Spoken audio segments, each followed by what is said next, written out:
At the end of the day, I'm not anti-consultant, I'm anti-abdication. In many cases, these enterprises out there are hiring these extremely smart consulting organizations, and they're just basically outsourcing all the decision making. Well, they're smarter than us about cloud. They're smarter than us about AI.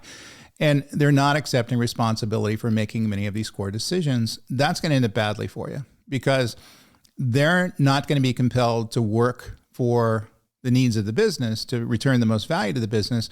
They're going to be compelled toward returning the most value to the partnership or the consulting firm. And so they're going to have different goals and objectives. And so you can't really blame them for moving to things that are, more, selfishly interesting for them.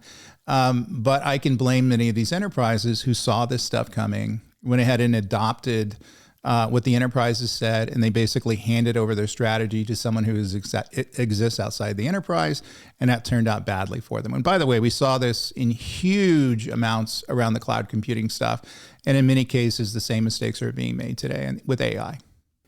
So at the end of the day, I'm not anti-consultant, I'm anti-abdication.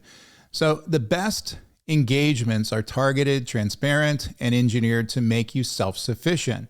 If a big firm can accelerate your program while transferring skills, documenting architecture decisions, and keeping vendor initiatives out of the driver's seat, great, use them.